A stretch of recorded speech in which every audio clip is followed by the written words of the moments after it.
Shalom untuk kita semua, salam sejahtera. Sangat senang sekali bahwa kita bisa bertemu lagi dalam kegiatan yang berbahagia ini. Webinar Kristologi. Ketiga, banyak sekali mulai bermunculan pemahaman-pemahaman yang mengklaim tentang keberadaan Yesus.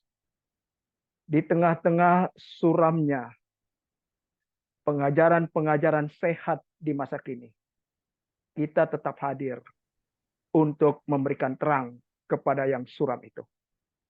Webinar Kristologi hari ini adalah jawaban bahwa iman Kristiani tidak pernah bisa digelapkan oleh apapun juga.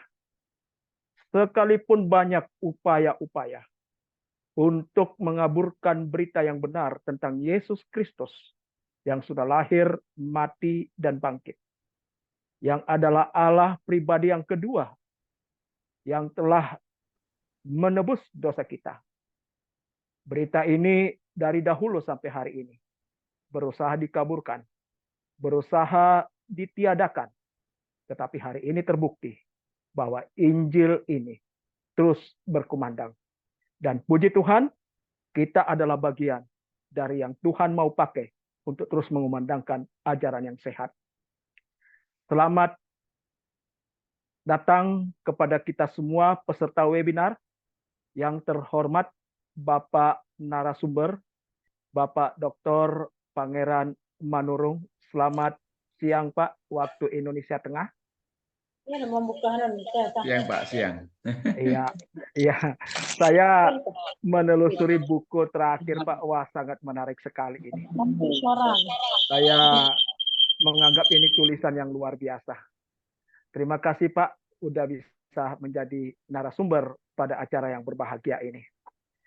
Kemudian berikut, nanti biodatanya kita akan bacakan tersendiri. Selanjutnya narasumber kita adalah Bapak Dr. Adolf Bastian Butar-Butar. Selamat siang Bapak Dokter. Selamat siang Pak Joni. Iya. Narasumber kita ini selain sebagai Ketua STT Kataros Indonesia di Bekasi, beliau juga adalah dosen saya. Kemudian narasumber berikut adalah, saya selalu mengatakan bahwa ini adalah dosen saya yang selalu menginspirasi, memantik banyak sekali ide-ide dan gagasan-gagasan baru, membuat berani mahasiswanya kalau diajar oleh beliau. Selamat, orang Manado bilang begini, selamat baku dapa, Bapak Dr. John George Nicholas. Shalom, shalom Pak Dokter. Shalom, selamat pagi. Selamat pagi Pak, saya sangat senang sekali, berbahagia sekali bisa melihat Bapak hari ini. Amin. Ya, banyak kekasan dari Bapak, dan saya yakin hari ini akan membuat heboh ruang Zoom ini. Oke, selamat bergabung juga dosen saya, Bapak Dr. Soneta Siahaan. Shalom Pak Dr. Joni, selamat pagi. Ya, selamat pagi waktu Indonesia Barat, selamat siang waktu Indonesia Tengah. Saya sangat senang sekali kalau bicara banyak dan gagasan-gagasan tentang ilmu pengetahuan dan iman, wah luar biasa. Banyak belajar, banyak dipantik ini untuk bisa terus menelusuri. Jadi semangat saya Pak untuk belajar teologi, walaupun berlatar belakang pendidikan di luar teologi awalnya. Oke, semoga sehat. Dan kemudian selamat siang kepada narasumber kita, Bapak Dr. Timothy Amin. Selamat baku dapa, Pak. Ya, selamat siang, Bapak. Ya, saya sengaja Pak pakai dialek Manado sedikit supaya Ibu Dr. Proli juga bisa senyum-senyum ini. Tidak apa-apa, so tidak masalah itu, Pak. Soalnya tidak masalah, Pak ya. Oke. Ya, oke, supaya MC-nya juga semakin ceria. Oke, baiklah seluruh peserta webinar Kristologi yang berbahagia, kita sudah berkenalan dengan 5 narasumber kita. Mereka orang-orang yang capable di bidang ilmunya, kapasitas, keterampilan, dan lain-lain itu tidak diragukan lagi. Dan kelima narasumber kita adalah narasumber yang aktif, betul-betul aktif, bahkan sangat aktif untuk meluruskan ajaran-ajaran yang tidak sehat, termasuk tentang logos yang liar itu. Ya, logos dan kenosis yang liar itu. Kita lebih banyak main di ranah akademik, sehingga demikian kita tidak akan pernah menyebut oknum pribadi, tetapi kita punya hak untuk bisa membahas tentang kebenaran-kebenaran Alkitab, kebenaran-kebenaran ajaran secara akademik. Dan webinar kali ini adalah ruang untuk kita. Oke, baiklah. Kita tidak akan berlama-lama untuk masuk dalam materi pertama. Tentu penasaran siapa ya yang akan bawakan materi ini. Tetapi saya akan ulang ya. Untuk seluruh peserta jangan tinggalkan Zoom sampai selesai. Karena ada door prize 1 juta untuk 10 hamba-hamba Tuhan yang bergabung pada saat ini. Semua yang bergabung adalah hamba Tuhan. Ya, yang bergabung, dan ini dipersembahkan khusus oleh Ketua Panitia Webinar, Bapak Nuh. Ya, memang kalau Nuh ini namanya nama yang hebat sekali. Terima kasih Pak Ketua Panitia sudah memberikan sponsorship untuk door prize ini untuk 10 pemenang. Nanti Pak Jeki Ganda selaku bendahara akan menyampaikan bagaimana cara untuk mendapatkan door prize itu. Baiklah, kita akan masuk pada acara webinar pemaparan materi oleh narasumber pertama, Bapak Pendeta Dr. Pangeran Manurung. Kepada Bapak, mohon bersiap-siap Pak. Dan sebelumnya saya ingin menyampaikan biodata beliau. Nama Pangeran Manurung. Beliau dilahirkan dan besar di Pematang Panjang, Serdang Bedagai, Sumatera Utara. Menempuh pendidikan di Sekolah Tinggi Teologi Injili Indonesia STTII Surabaya dan lulus sebagai sarjana teologi dengan gelar STH pada tahun 2009. Menempuh dan menyelesaikan program Magister Teologi dengan gelar MTH pada tahun 2012 di seminari yang sama, STTII Surabaya. Kemudian menyelesaikan program Doktor Teologi dengan gelar DTH pada tahun 2019 di STTII Yogyakarta. Suami dari Rohani Nainggolan, sarjana teologi, memiliki 2 anak, Christopher Manurung, kelas 2 SD, dan Sarah Manurung, saat ini berusia 2,5 tahun.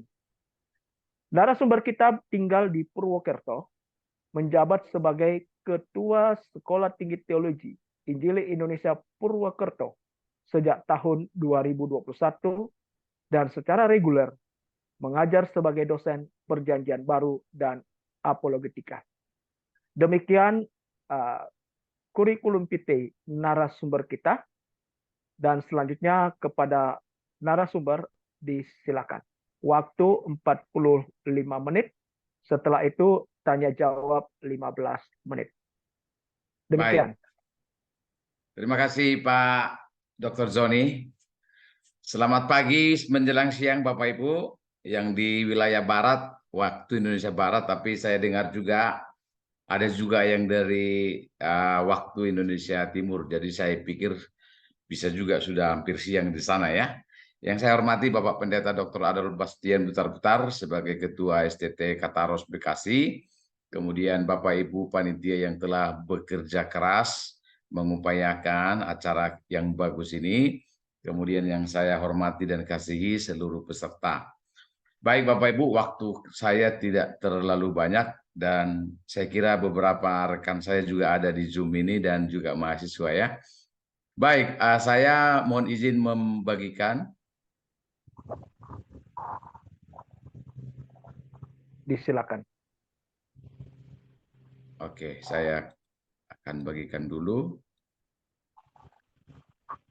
Baik, jadi materi kita tentang buku yang ditulis oleh Eric Chang, judulnya The Only True God, sebuah studi biblical monotheism.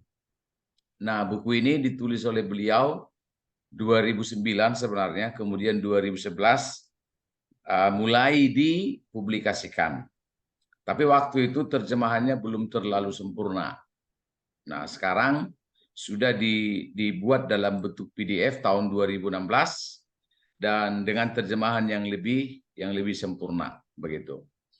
Jadi saya buat judulnya Pendekatan dan Penolakan Eric Chang, yang tentu saja dalam konteks tema kita tentang logos dan kenosis juga, ya. Nah, Bapak Ibu, ada 3 hal saja yang ingin saya sampaikan di waktu yang sangat terbatas ini. Pertama adalah pendekatan Dwi-Wipon atau 2 senjata pendekatan dari Eric Chang, dan juga ajaran-ajaran sejenisnya seperti modalistik, oneness atau Unitarianism yang juga sekarang marak dan sudah hadir lama di Indonesia. Jadi 2 pendekatannya. Yang kedua, pembuktian monotheism numerik yang dilakukan oleh Eric Chang dan juga para pengikut-pengikutnya. Kemudian kita akan melihat argumen-argumen penolakan grandmother, 3 nenek atau 3 Allah. Kalau dalam istilahnya Eric Chang itu bahwa Trinitas itu telah menjadikan Tritunggal itu sebagai 3 nenek begitu ya. Jadi memang itu istilah yang digunakan. Nah, jadi saya membahas bukunya Eric Chang ini bagian bab 1 dan bab 2 itu kira-kira dari halaman 20 sampai halaman 245. Jadi banyak sekali sehingga memang kita tidak bisa melihat semua dengan dalam begitu ya. Jadi itu sebabnya saya hanya memilih 3 aspek ini saja dalam bagian ini ya.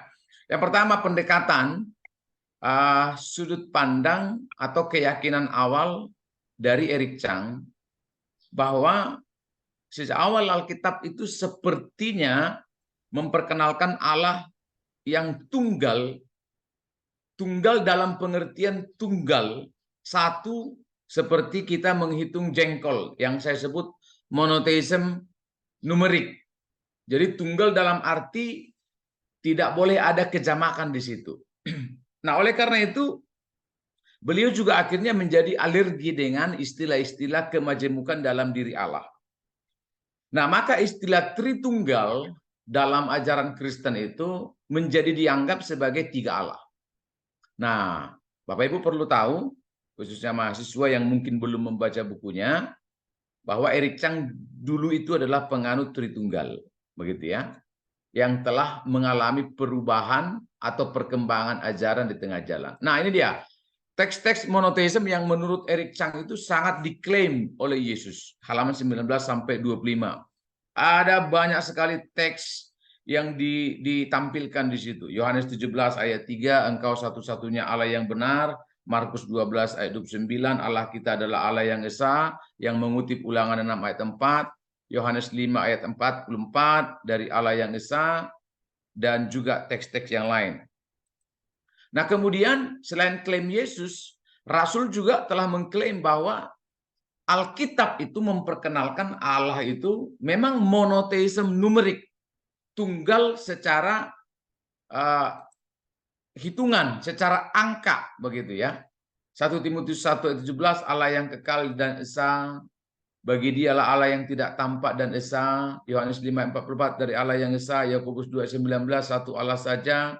Nah, ini saya tampilkan juga halaman-halamannya ya. Roma 3 ayat 30 dan seterusnya dan seterusnya. Nah, jadi ini pendekatannya. Maka begini, karena presuposisinya, premisnya, atau sudut pandang awal atau keyakinan awal bahwa Allah itu mono, tunggal secara numerik, maka tidak boleh ada Allah di luar ini, di luar yang satu ini. Jadi Allah itu ini, satu begini, maka tidak boleh ada sebutan Allah lain yang sama dengan ini. Karena hanya ini Allah, mono, tunggal secara numerik. Nah, itu sebabnya kalau ada perikop atau teks dalam Alkitab yang menyampaikan atau membuktikan bahwa Yesus itu adalah Allah, maka itu teks itu harus diberangus, teks itu harus dilihat dari sudut pandang atau perspektif yang berbeda, dan teks itu pasti bukan hendak membuktikan bahwa Yesus adalah Allah. Nah, sehingga atas premis monoteisme numerik itu, bahwa tidak boleh ada kesamaan dalam diri Allah, maka kita sampai pada bagian B dari halaman 15, 30, 64, 69, dan halaman 85. Eric Chang itu alergi dengan teks-teks Tritunggal. Bagi dia, Tritunggal itu mengurangi hakikat Allah, sehingga menjadikan Allah Bapa itu kurang terhormat, karena penganut Tritunggal mengangkat harkat dan martabat Yesus sepertinya hampir sama dengan Allah, sehingga mengurangi kemuliaan Allah, mengurangi derajat Allah sebagai Allah, begitu. Nah, jadi menurut dia Tritunggal itu telah mengurangi hakikat Allah dan menambahkan hakikat Allah kepada manusia. Di satu sisi mengurangi hakikat Allah yang sempurna, dan menambahkan hakikat Allah kepada manusia. Kemudian dianggap bahwa Tritunggal itu menghadirkan 3 sosok atau tiga nenek istilahnya. Saya harus bertanya, ini kenapa ada tercoret di layar saya ya? Dari saya kayak itu? Oke. Saya pikir bukan saya coret. Baik, makasih. Nah, jadi kita sudah sampai di bagian B. Atas pendekatan tadi, Bapak Ibu, maka Eric Chang begitu alergi dengan perikop-perikop dalam Alkitab yang membuktikan kejamakan dari Allah.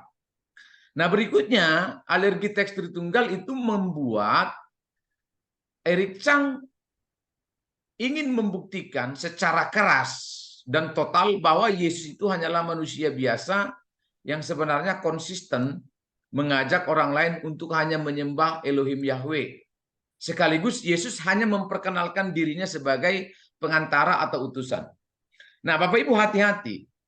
Gerakan Unitarianism, gerakan Ioannes atau gerakan modalistik, ini selalu akan bermuara atau berakhir kepada pembuktian bahwa Yesus itu hanyalah manusia, hanyalah utusan, sehingga nanti akhirnya kesimpulannya sama dengan Islam, sama dengan agama-agama yang lain, bahwa Yesus itu hanyalah pemimpin yang layak dihormati. Dan kalau dilihat teladannya cukup bagus moralnya untuk diikuti, ajarannya juga cukup positif. Pengakuannya hanya sampai di situ. Nah, hasilnya dari 2 pendekatan tadi, pendekatan monoteisme numerik yang kemudian menjadi alergi dengan teks-teks Tritunggal, hasilnya Allah itu hanya satu. Kemudian Tuhan itu hanya satu, yaitu Yesus. Tetapi pengertian Tuhan itu nanti sangat berbeda dengan pengertian Tuhan yang kita pahami. Maka Yesus tidak pernah berniat untuk menyetarakan dirinya dengan Allah. Maka konsekuensinya, Yesus itu dianggap oleh Tuhan, dianggap oleh Allah, itu adalah kerjaannya bapak-bapak gereja setelah rasul-rasul mati. Nah, begitu. Jadi Yesus itu ditahbiskan atau diwisuda menjadi Tuhan. Begitu. Nah, maka yang B, maka Kristen telah melakukan indoktrinasi terhadap sesuatu yang tidak diajarkan oleh Yesus. Bapak Ibu, di akhir bab 2 bukunya, Eric Chang mengatakan betapa penganut Tritunggal seperti kita, Kristen konservatif itu, telah melakukan penyembahan berhala terhadap Yesus, yang sebenarnya hal itu tidak pernah diinginkan oleh Yesus.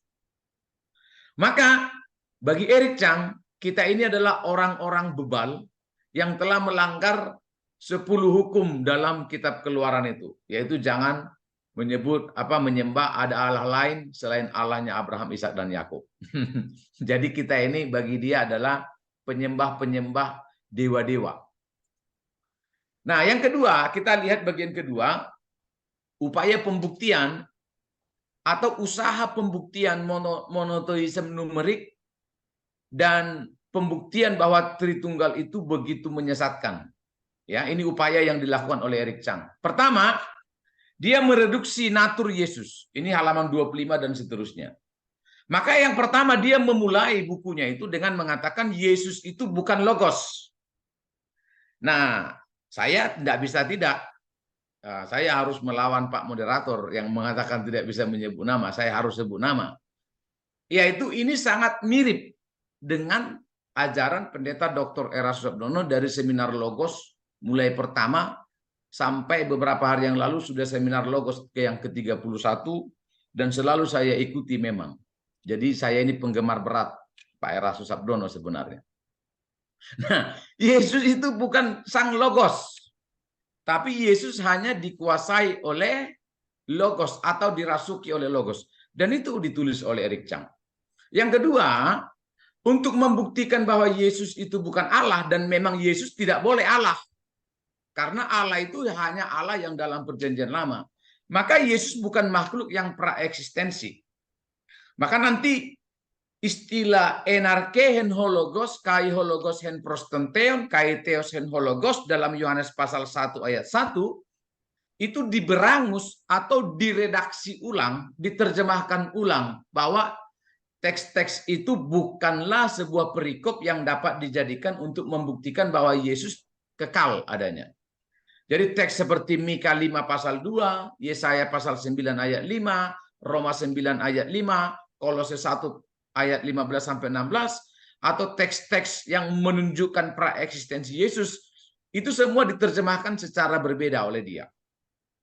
Nah, kemudian karena Yesus dalam Yohanes 1 ayat 1 itu bukanlah logos, karena logos yang dimaksud dalam Yohanes 1 ayat 1 itu adalah hikmatnya Allah, idenya Allah, pikirannya Allah, itu bukan pribadi.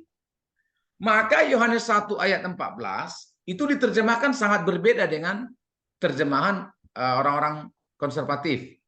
Yohanes 1 ayat 14, katakai hologos sar egeneto, dan firman itu menjadi, egeneto itu dari kata ginomai, to be, menjadi manusia, itu diterjemahkan ulang menjadi firman itu masuk ke dalam manusia, atau firman itu dikenakan oleh manusia. Bukan firman itu menjadi, bukan to be, tapi in, masuk, atau merasuki manusia. Maka manusia yang mengenakan firman Allah, nanti bisa menjadi Allah, suatu Allah. Maka Yohanes 1 ayat 1 itu juga diterjemahkan menjadi berbeda. Kalau kita menerjemahkan pada mulanya, kalau dalam terjemahan sekarang LAI itu sudah bagus bunyinya. Pada mulanya sudah ada firman. Itu sekarang bunyi terjemahan terbaru dari Yohanes 1 ayat 1. Kalau yang kemarin pada mulanya adalah firman, sekarang nampaknya penterjemah LAI telah melihat grammatical atau sintaksis dari kata hen dalam Yohanes 1 ayat 1. Jadi pada mulanya sudah ada firman, firman itu bersama dengan Allah, dan firman itu adalah Allah. Nah, Unitarianism seperti Eric Chang menerjemahkan pada mulanya adalah firman, firman itu mengacu kepada Allah, dan firman itu adalah suatu ilahi, suatu Allah. Begitu. Jadi kata noun, kata benda diganti menjadi kata sifat, adjektif, suatu kuasa, suatu daya yang besar. Yang ketiga, maka firman itu bukan person. Firman itu hanyalah sebuah ide. Nah, ini yang saya maksud, bahwa untuk membuktikan bahwa Allah itu hanyalah Allah perjanjian lama, Yesus tidak boleh menjadi Allah, maka usaha-usaha untuk mereduksi hakikat Yesus dilakukan oleh Eric Chang dengan mempreteli atau dengan mengubah terjemahan-terjemahan praeksistensi Yesus. Nah, kemudian mereduksi nilai historis halaman 32. Dia berkata bahwa non-Yahudi abad kedua telah membawa nafas politeisme ke gereja. Maksudnya begini, bahwa sejak para rasul tidak pernah ada pengajaran kejamakan dalam diri Allah. Yang membawa atau mengajarkan ada Allah Bapa, Allah Anak, Allah Roh Kudus, sehingga seolah-olah ada tiga Allah, itu bukan Yesus, itu bukan rasul-rasul, tetapi bapak-bapak gereja setelah rasul-rasul mati. Bapak-bapak gereja abad kedua, bapak-bapak gereja abad ketiga, yang telah diracuni oleh pikiran-pikiran pagan. Nah, di mana saya melihat buku Pak Eric Chang halaman 32 sampai halaman 45 itu sangat kental ada dalam pengajaran seminar Logos Pak Erastus Sabdono. Ya, itu tidak bisa dipungkiri.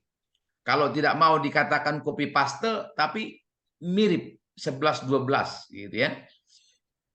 Nah, kemudian istilah Allah anak yang non biblika. Menurut Eric Chang, istilah Allah anak yang dikenal dalam rumusan atau formula Tritunggal itu sama sekali tidak ada dalam Alkitab, maka itu adalah produk manusia yang harusnya tidak boleh diyakini.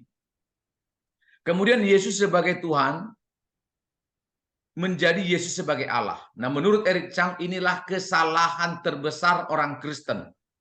Alkitab hanya menampilkan Yesus sebagai Tuhan atau Tuan atau majikan atau penguasa, tetapi martabatnya itu diangkat oleh orang Kristen menjadi Yesus adalah Allah. Padahal Alkitab itu hanya mengatakan Yesus itu hanyalah Tuhan, begitu. Nah, kemudian masalah Tritunggal yang dianggap itu adalah rumusan dari manusia biasa atau bapak-bapak gereja. Nah, kemudian mengubah hal-hal teologis menjadi hal biologis. Misalnya, Eric Chang mempertanyakan di halaman 36 sampai halaman 37. Kalau Yesus itu betul-betul Allah, harusnya ibunya Yesus atau Maria harusnya lebih dihormati dibandingkan Yesus. Atau Bunda Allah, gitu ya. Nah, ini yang saya sebut memaknai istilah teologis menjadi biologis. Ya, karena kita tidak pernah menghubungkan bunda atau ibunya Yesus itu sebagai ibunya Allah. Kemudian istilah anak-anak Allah betul-betul dibiologiskan. Saudara tahu bahwa pikiran Unitarianism, dan kalau nanti Bapak Ibu membaca bukunya Pak Erastus Sabdono, judulnya Corpus Delicti, di situ disebutkan bahwa istilah anak-anak Allah itu memang secara harafiah, hurufiah, memang anak-anak Allah. Artinya apa? Allah itu punya beberapa anak. Lucifer anak Allah, Gabriel anak Allah, malaikat-malaikat yang lain anak Allah. Salah satunya Yesus juga anak Allah. Hanya dari anak-anak Allah itu ada yang nakal, ada yang jahat, ada yang tidak taat, ada yang taat. Misalnya anak Allah yang tidak taat itu siapa? Lucifer. Anak Allah yang taat itu siapa? Yesus Kristus. Maka di buku itu dikatakan begini. Kalau misalnya Yesus tidak taat kepada Allah Bapa, maka Allah Bapa tidak segan-segan membuat nasibnya Yesus Kristus sama dengan Lucifer.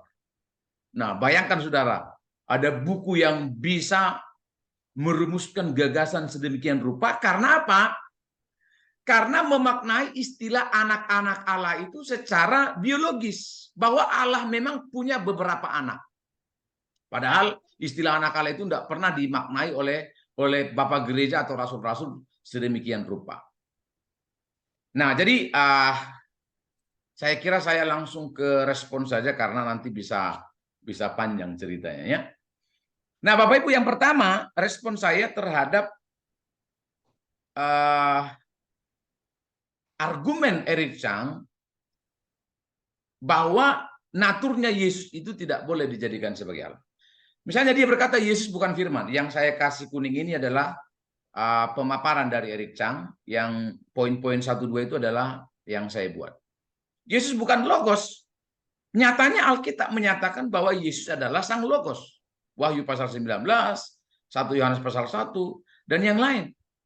Karena kalau logos itu tidak dimaknai sebagai Yesus, lalu bagaimana kita mengartikan ayat 14? Kai ho logos sar egeneto, dan firman itu menjadi manusia. Akan kesulitan kita mengartikan kalau Yesus itu bukan logos yang dimaksud oleh Yohanes pasal 1. Nah, oke lah. Misalnya kita mengikuti cara main atau cara sudut pandang Eric Chang dan Pendeta Dr. Erastus Sabdono yang mengatakan bahwa logos dalam Yohanes 1 ayat 1 itu adalah hikmatnya Allah, idenya Allah. Begitu. Oke lah. Logos itu bukan Yesus. Lalu bagaimana mengartikan ayat 14? Hikmat Allah itu menjadi manusia. Nah, itu juga akan berkontradiksi. Maka banyak hal yang akhirnya diubah penterjemahannya karena premis tadi. Bahwa Eric Chang ini telah diikat oleh sebuah premis sehingga akhirnya dia mengubah pemaknaan-pemaknaan perikop-perikop dalam Alkitab. Maka apa saudara-saudara? Karena Logos itu bukan Yesus, Yesus itu bukan Sang Logos, maka ayat 14 itu juga dirubah. Jadi kata firman itu menjadi manusia dirubah. Firman itu dikenakan oleh manusia atau firman itu menguasai manusia atau merasuki manusia atau mengenakan manusia.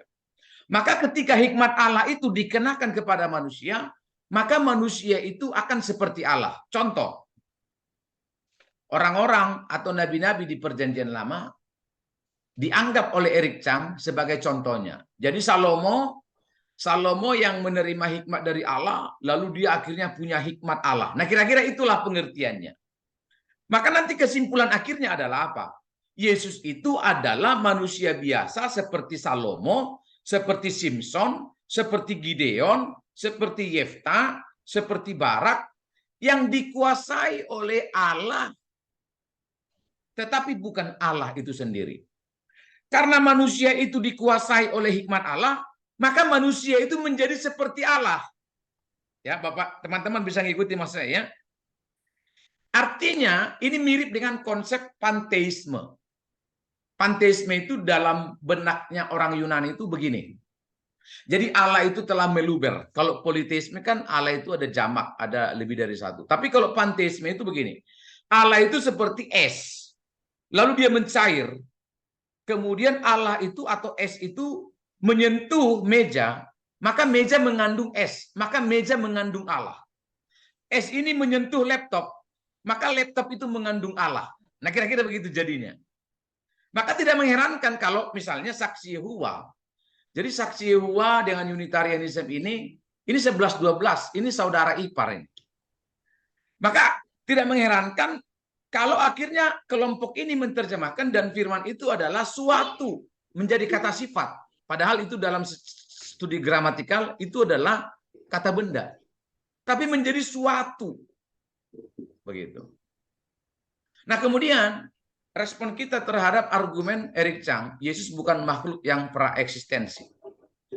Kalau Yesus itu bukan makhluk praeksistensi, maka akan ada banyak Alkitab yang sulit dipahami. Tidak usah banyak-banyak. Contoh, saya kasih contoh satu aja. Bagaimana kita mengartikan istilah Yesus turun atau Yesus datang ke dunia? Benar nggak?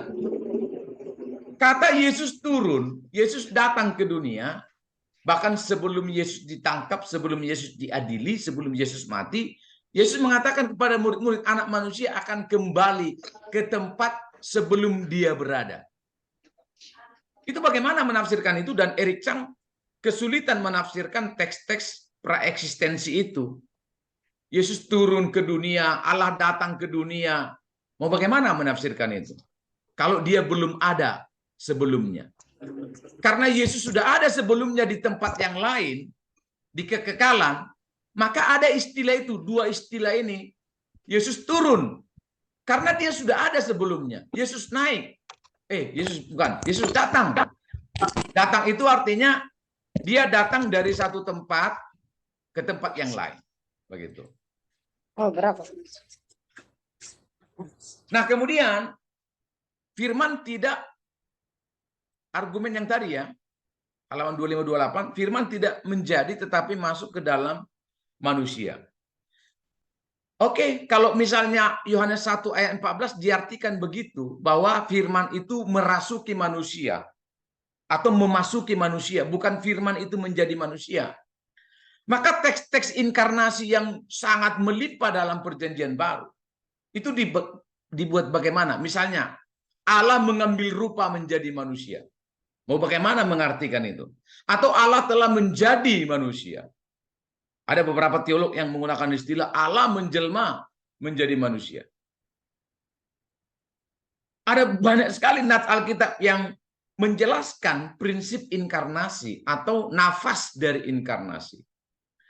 Nah, itulah sebabnya kalau kita menerjemahkan Yohanes 1 ayat 14, firman itu merasuki manusia, atau firman itu bukan menjadi manusia, maka itu akan bertentangan dengan banyak-banyak teks yang lain. Misalnya Yohanes 1 ayat 18.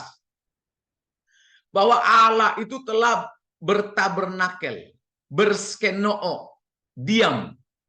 Itu Yohanes 1 ayat 18. Nah, dalam perjanjian lama, orang-orang Yahudi tidak mengenal yang namanya Allah merasuki satu benda untuk Allah bisa berbicara kepada manusia. Yang kita kenal dalam perjanjian lama itu kan Allah yang menyatakan diri. Hanya istilahnya beda dengan perjanjian baru. Kalau dalam perjanjian lama kan istilahnya kan teofani. Teofani itu dari kata theos dan painos. Theos Allah, painos itu penampakan.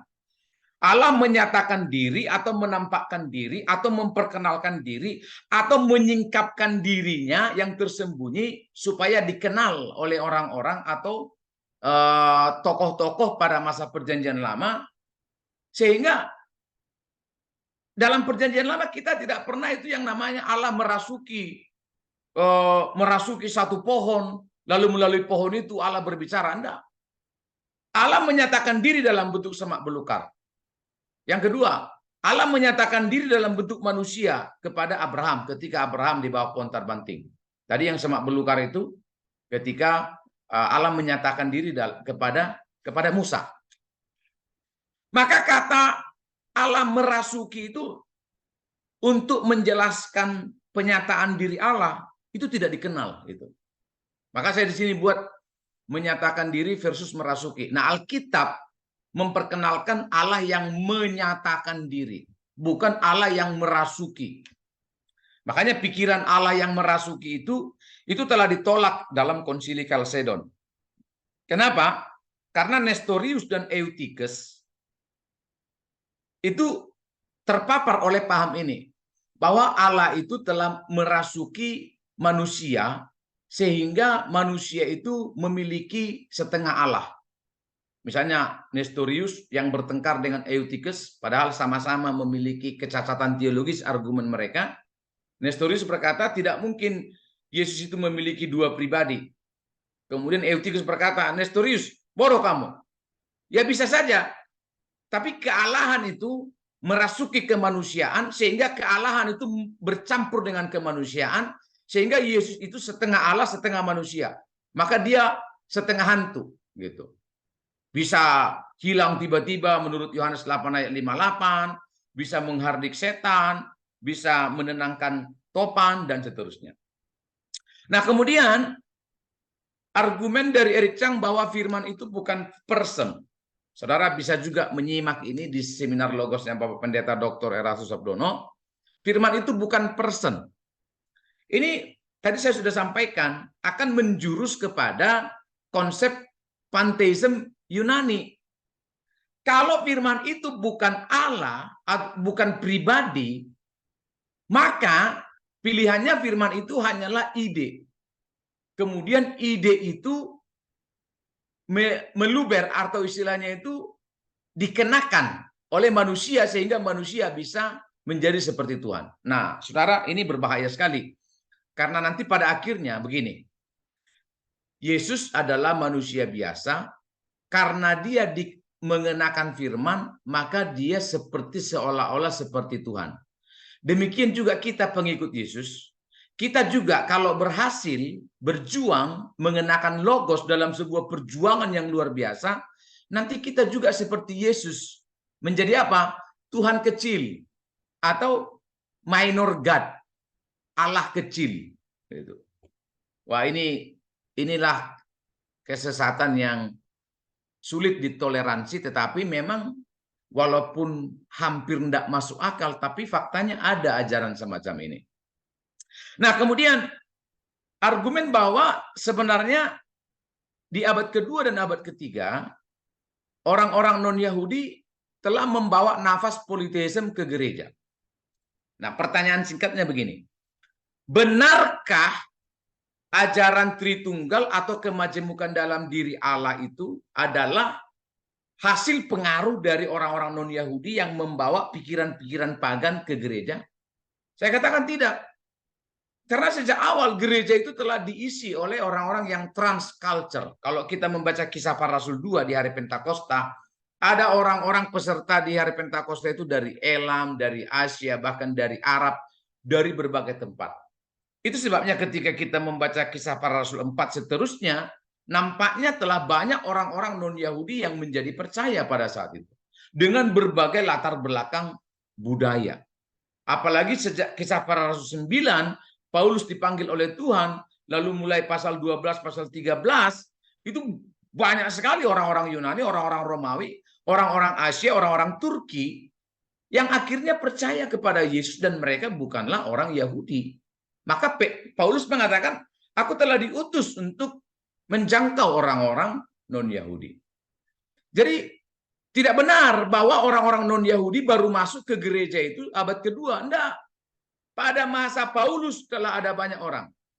Kalau ditarik mundur, rekan kerja Paulus itu banyak yang bukan orang Yahudi. Timotius, papanya orang Yunani, makanya Paulus minta kepada Timotius di Kisah Para Rasul 15, dia harus disunat. Dan ada banyak nanti contoh-contoh yang bisa kita lihat. Kalau kita tarik mundur, murid Yesus itu beragam latar belakang. Ada dari kaum Zelot, ada dari kaum Saduki, ada dari kaum ahli-ahli Farisi, dan macam-macam. Nah, itulah sebabnya bahwa rumusan Tritunggal itu bukan rumusan yang dibawa ke gereja setelah masa Rasul.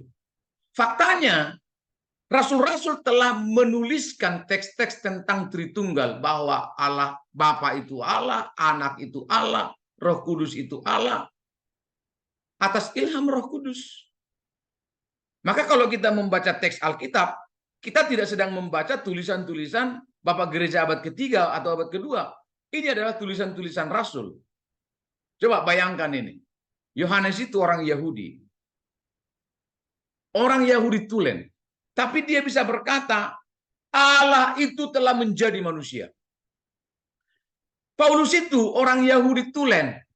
Dia sampai bersaksi dalam segala hal agama Yahudi, aku tak bercacat. Tapi dalam Roma 9 ayat 5 dia berkata, Yesus itu adalah Allah yang harus dipuja sampai selama-lamanya. Belum lagi kalau kita baca Kolose, bahwa Yesus adalah pencipta menjadikan segala sesuatu. Bayangkan orang Yahudi monoteisme garis keras mengatakan bahwa Allah itu telah menyatakan diri dalam bentuk-bentuk yang lain. Nah, jadi kita menolak premis ini atau opini yang digiring seolah-olah ajaran Tritunggal itu adalah produk bapak-bapak gereja yang telah dicemari oleh pikiran-pikiran pagan. Nah, kemudian istilah Allah anak ya, yang saya buat kuning ini tadi saya mengulang gagasan dari Eric Chang. Betul. Argumen saya yang pertama, memang istilah Allah anak itu tidak ada dalam Alkitab. Itu memang adalah formula teologis ketika bapak-bapak gereja merumuskan istilah Tritunggal. Kalau misalnya pun kita hanya membicarakan tentang anak Allah, premisnya pun jelas. Jadi misalnya kita tidak usah menggunakan istilah Allah anak. Kita ikut aja maunya Eric Chang sekarang dan maunya Pak Erasus. Pak Erasus juga kan persis mengatakan bahwa istilah Allah anak itu tidak ada dalam Alkitab. Makanya saya duga ini dari buku Eric Chang ini. Kalau beliau tidak mengaku ya terserahlah. Nah, misalnya kita mau melihat istilah anak Allah. Kita baca coba satu ayat ya. Supaya nanti Bapak Ibu tidak merasa ini seminar tapi tidak ada ayatnya. Ayo kita lihat ayatnya. Yohanes 5 ayat 17. Yang membuat kita dan kaum Unitarianism, termasuk modalistik, termasuk saksi Yehova, itu telah membiologiskan istilah anak Allah. Itu masalahnya. Nah, Yohanes 5 ayat 17, saya baca untuk saudara. Tetapi ia berkata, ini Yesus kepada mereka, Bapakku. Ketika Yesus berkata Allah itu adalah Bapa, Yesus sedang memposisikan sebagai anak. Bapakku bekerja sampai sekarang, maka aku pun bekerja juga. Nah ini dia ayat 18. Sebab itu orang-orang Yahudi lebih berusaha lagi membunuhnya, bukan saja karena ia meniadakan hari Sabat, tetapi juga karena ia mengatakan bahwa Allah adalah Bapanya sendiri. Dan dengan demikian menyamakan dirinya dengan Allah. Ketika Yesus memposisikan diri sebagai anak, Yesus ini sama dengan Allah. Maka Kristen konservatif seperti kita menolak teori saksi Yehova dan Unitarianisme yang nanti bermuara pada kesimpulan bahwa Yesus itu diciptakan. Enggak. Alkitab mengatakan Yesus itu dilahirkan dari Bapa atau keluar dari Bapa. Bapak-bapak gereja konsisten menggunakan istilah ini. Keluar dari Bapa artinya apa, Pak? Yesus itu satu DNA dengan Bapa, satu dunia dengan Bapa, satu esensi dengan Bapa. Sama, Pangeran Manurung, ini kan keluar dari mama saya. Karena mama saya manusia, maka saya juga manusia. Saya disebut anak manusia, artinya sama dengan manusia. Nah, masalahnya Eric Chang ini sepertinya sangat dipengaruhi oleh pikiran-pikiran non-Kristen yang membiologi. Dengar ya, Habib Rizik itu yang menurut saya tidak cerdas. Kalau Yesus itu anak Allah, siapa susternya? Ini kan adalah upaya-upaya membiologiskan istilah teologis. Karena kalau misalnya memang betul-betul istilah anak Allah itu ingin dibiologiskan, harusnya istilah anak Allah itu sama sekali tidak tepat. Harusnya ibu Allah. Karena tidak pernah Bapak itu memperanakkan secara biologis. Maka Bapak yang keluar, anak yang keluar dari Bapak, kalau ingin dibiologiskan itu kan menjadi sangat memalukan dan menggelikan. Karena kita belum pernah dengar atau belum pernah lihat ada anak keluar dari bapaknya. Selalu anak itu keluar dari ibunya. Nah, itulah sebabnya saya katakan masalah Eric Chang sebenarnya bukanlah kepada istilah Allah anak yang digunakan oleh bapak-bapak gereja ketika merumuskan rumusan Tritunggal. Kita harus akui bahwa istilah Allah anak itu tidak ada dalam Alkitab, tapi itu adalah sebuah istilah teologis. Begitu. Nah, kemudian istilah anak Allah yang tunggal yang dikutip oleh Eric Chang, Yohanes 1 ayat 14, Yohanes 1 ayat 18, ini menjadi bukti pembeda Yesus dengan malaikat-malaikat. Nah, saya ulang sedikit Bapak Ibu. Bagi Eric Chang dan penganut Unitarianism, penganut monoteisme numerik, Allah punya beberapa anak. Lucifer, Gabriel, termasuk Yesus Kristus. Nah, tapi yang menarik, khusus Yesus Kristus malah mengenakan istilah yang jauh lebih unik. Apa itu? Anak tunggal Allah. Monogenes Theos.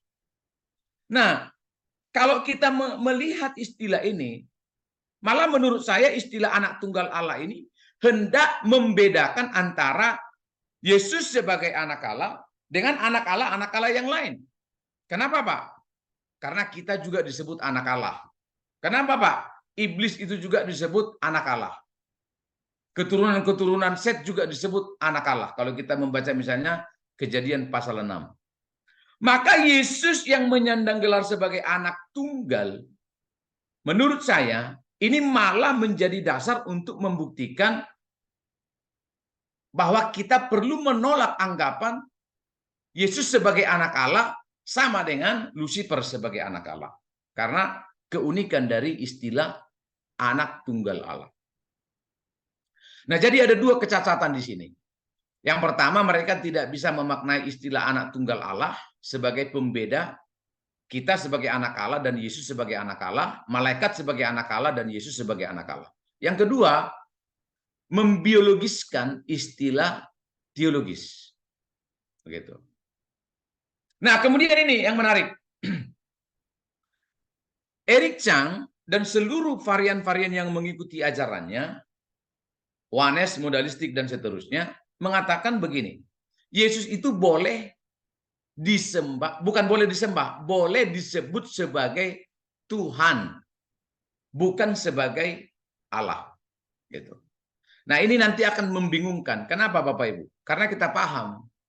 Sebenarnya istilah Tuhan itu kan terjemahan dari bahasa Ibrani YHWH atau Adonai atau Hasem kalau disebutkan. Jadi dalam perjanjian lama, misalnya Yesaya 40 ayat 3, siapkanlah jalan bagi Tuhan. Kata Tuhan di situ kan jelas YHWH. Ketika itu dikutip oleh penulis perjanjian baru, oleh Yohanes, oleh Paulus, kata YHWH itu menjadi kurios. Artinya apa? Kata Tuhan dalam perjanjian lama selalu diterjemahkan menjadi kurios dalam perjanjian baru. Dan para rasul tidak pernah membedakan kata Tuhan bagi Yahweh dan kata Tuhan bagi Yesus.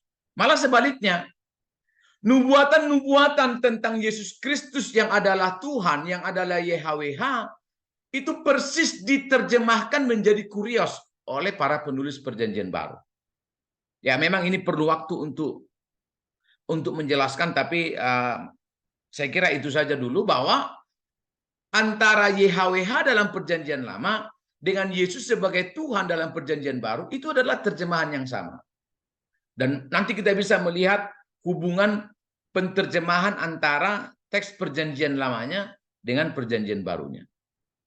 Lalu kemudian saya katakan bahwa telah terjadi pereduksian hakikat Yesus. Jadi Yesus sebagai theos dalam Yohanes 1 ayat 1 itu kata benda kalau kita lihat. Tapi itu diubah menjadi kata sifat. Kenapa bisa begitu? Nah, kalau kita lihat tadi premisnya, karena Allah itu hanyalah satu secara numerik, maka Yesus itu tidak boleh menjadi Allah. Maka teks-teks yang mengalahkan Yesus harus dirubah. Begitu.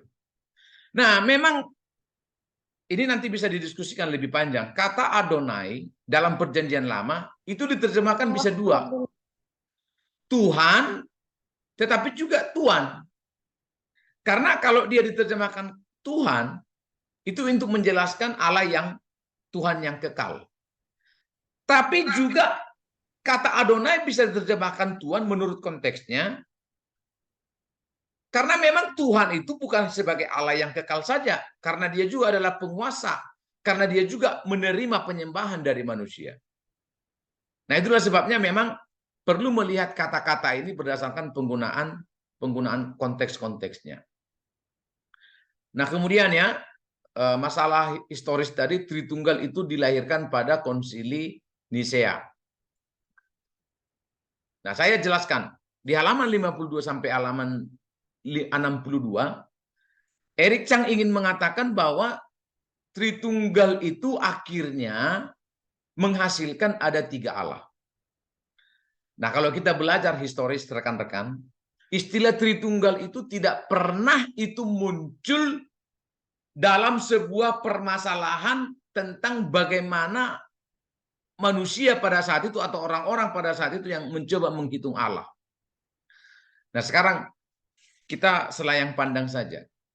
Istilah Tritunggal itu dicetuskan oleh Tertullianus dan rekan-rekannya karena apa sih? Bukan karena masalah orang menghitung jumlah Allah 1-kah, 2-kah, 3-kah. Tidak ada hubungannya dengan jumlah Allah. Tapi pada saat itu Sabellius tidak bisa membedakan antara Bapa dengan anak, anak dengan Roh Kudus. Jadi bukan masalah, bukan terletak pada jumlah hakikat Allah itu ada berapa. Bukan itu konteks lahirnya Tritunggal. Maka kalau ketika seseorang sekarang, di zaman sekarang berbicara Tritunggal itu lalu menghubungkannya dengan jumlah berapa Allah, menurut saya itu menyalahi konteks kemunculan istilah Tritunggal. Istilah Tritunggal sejak awal tidak lahir bukan untuk menjawab ada berapa jumlah Allah. Tetapi karena Sabellius tidak bisa membedakan karya Bapa, Anak, dan Roh Kudus. Sebenarnya itu saja.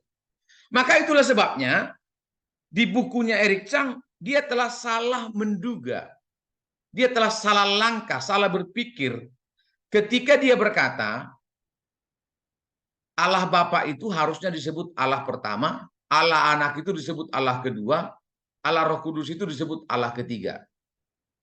Nah, makanya nanti saya ada juga kutip itu yang akhirnya Eric Chang menyimpulkan begini.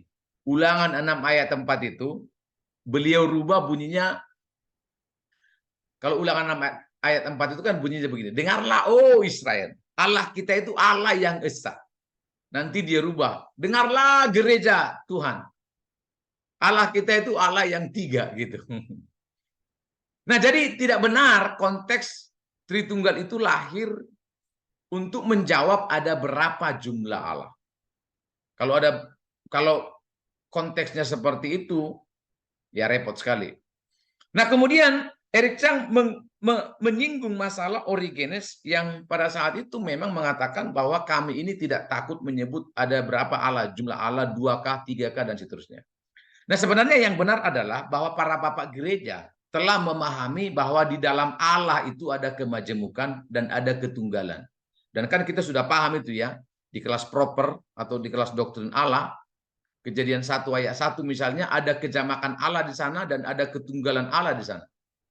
Misalnya kata Beresit bara Elohim. Kata bara itu orang ketiga tunggal. Tunggal dia mestinya. Tapi kata Elohim itu jamak, orang pertama jamak, kita atau kami. Makanya Kejadian 1 ayat 26, bukan saya menciptakan, tapi baiklah kita, baiklah kami. Nah, itu karena memang Bapak Gereja sudah paham bahwa di dalam diri Allah yang tunggal ada kemajemukan. Maka memang salah sangka orang-orang ini, kaum Unitarianism atau non-Kristen seperti Islam itu, telah salah sangka kepada kita ketika kita berbicara Tritunggal seolah-olah kita berbicara ada berapa jumlah Allah. Padahal sama sekali kita tidak pernah ingin berbicara Tritunggal itu artinya ada 3 Allah. Begitu. Nah, salah sangka atau salah paham, akhirnya pahamnya menjadi salah.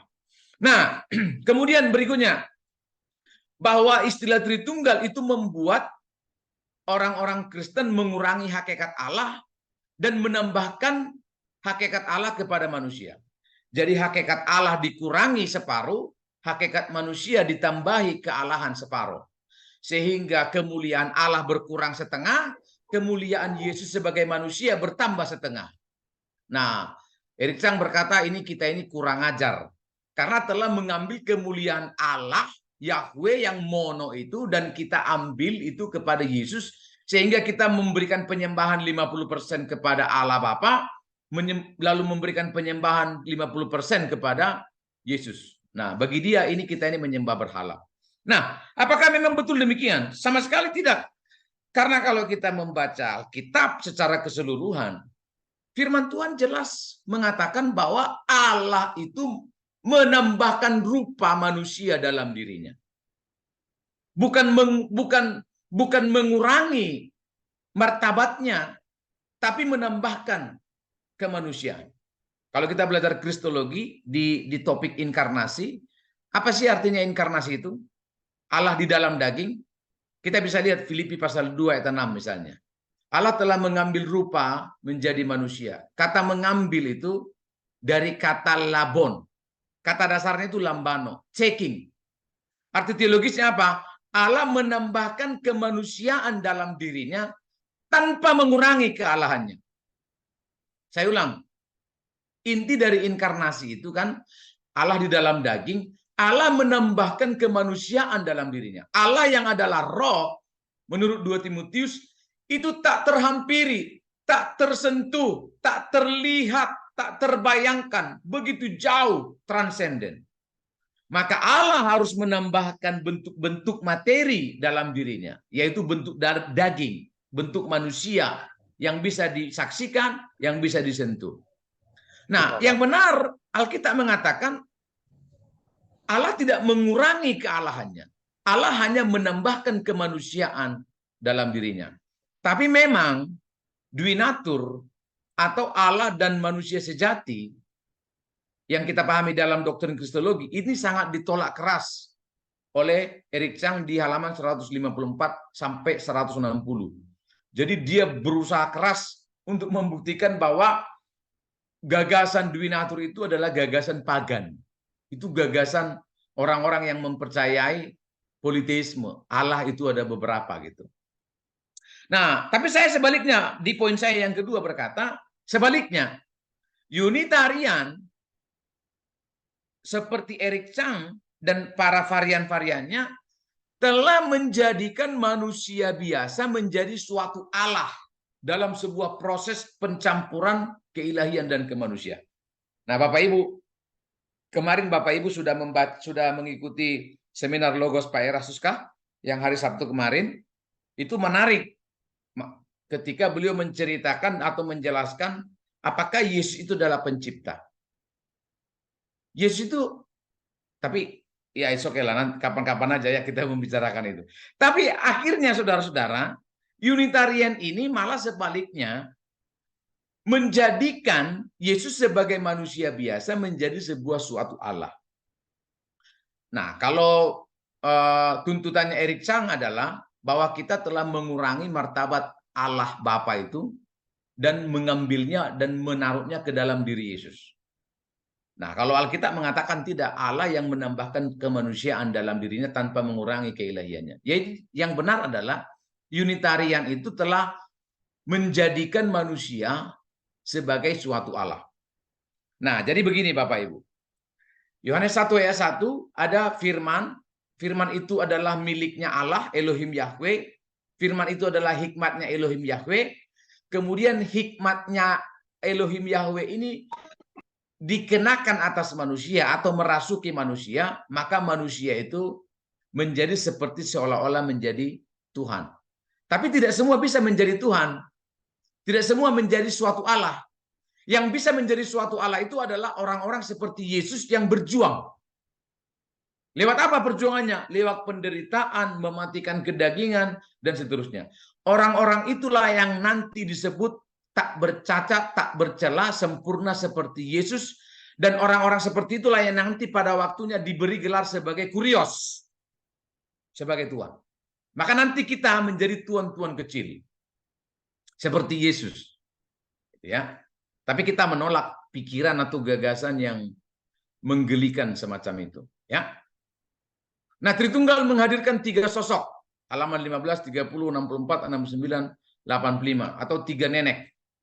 Tadi saya sudah mengatakan bahwa kalau kita berbicara kata Tritunggal dan mono, nah ini jangan sampai digiring opini, seolah-olah kita penganut Tritunggal ini tidak meyakini Allah yang esa.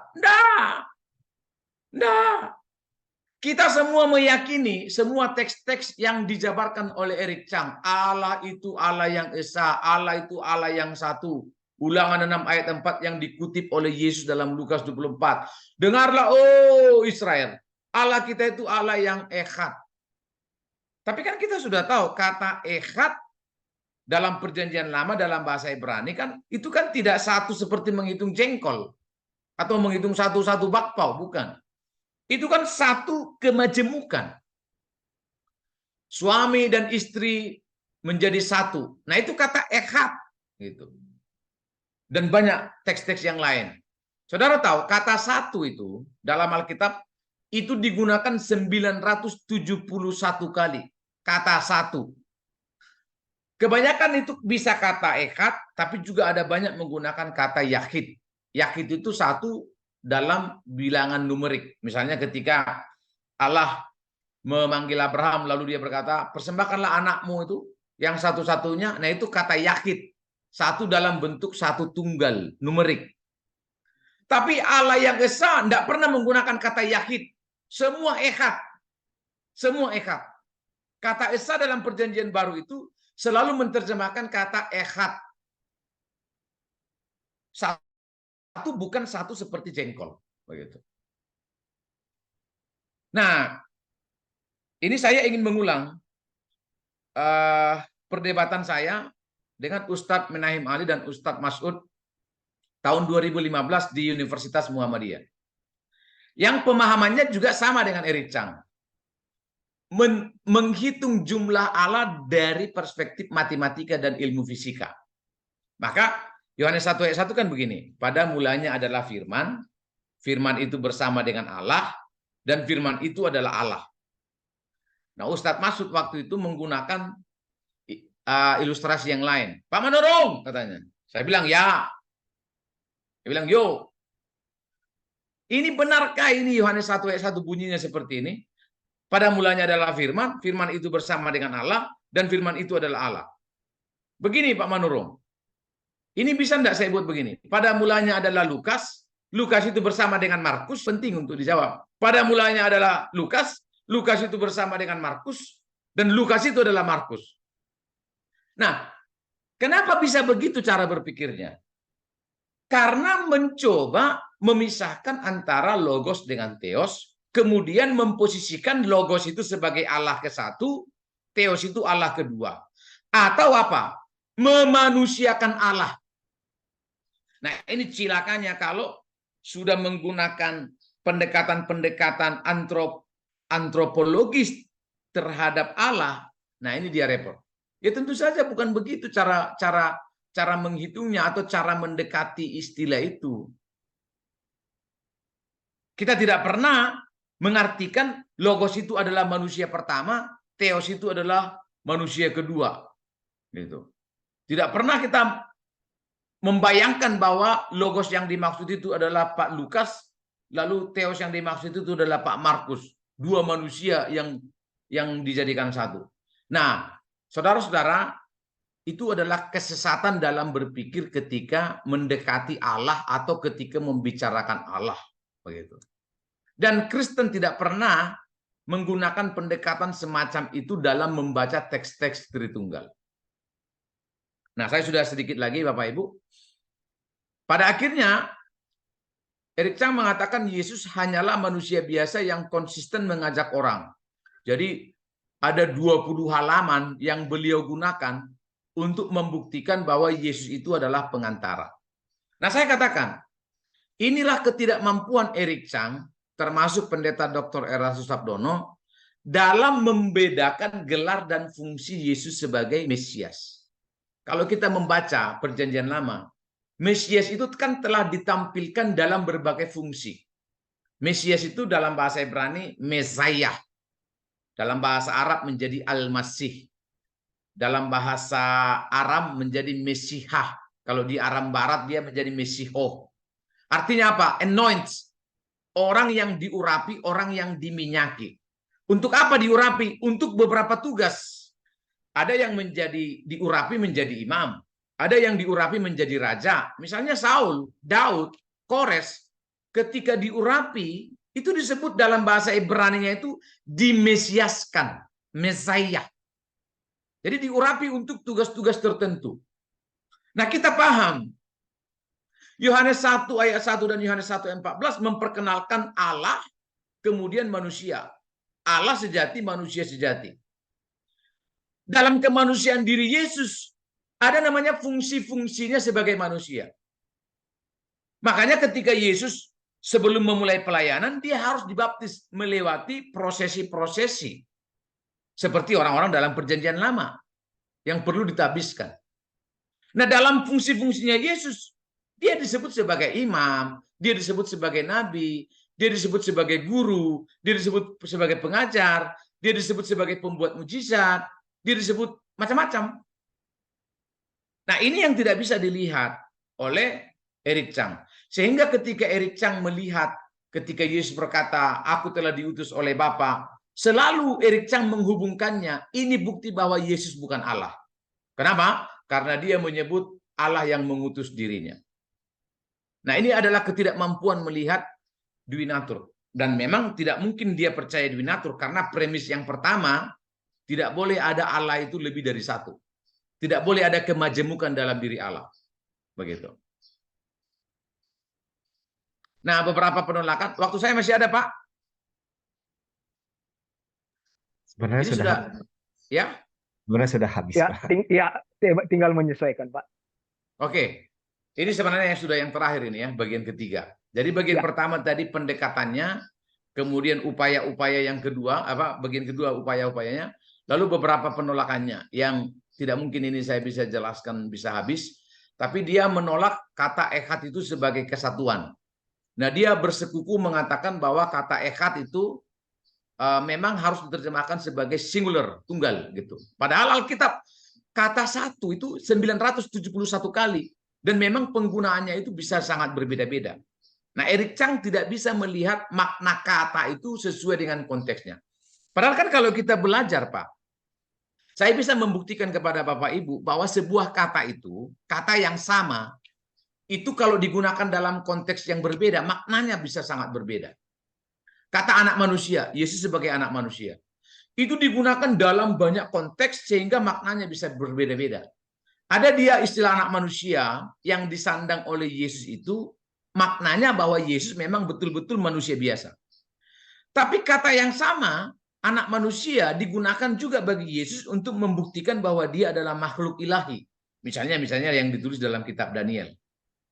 Jadi sebuah akar kata yang sama digunakan dalam konteks yang berbeda, maknanya berbeda. Yang kedua misalnya, kata pistis, iman. Dalam satu kesempatan kata ini digunakan iman untuk keselamatan, saving faith. Tapi dalam kesempatan yang lain kata pistis, kata yang sama juga digunakan untuk beriman untuk terluput dari bahaya. Misalnya ketika Paulus mengatakan, aku telah beriman bahwa kami luput dari bahaya. Itu juga kata pistis. Yang ketiga, kata pistis juga digunakan dalam konteks seseorang yang mengambil komitmen untuk beriman kepada Tuhan. Itu juga kata pistis. Nah, sehingga kata echad penggunaannya tidak boleh hanya digunakan untuk membuktikan bahwa ini memang artinya adalah tunggal dalam arti numerik, dalam arti bilangan. Maka kata echad itu tidak boleh diartikan satu kesatuan. Nah, saya bilang gundulmu itu mau menang sendiri doang. Gitu. Oke, kita cepat. Ya.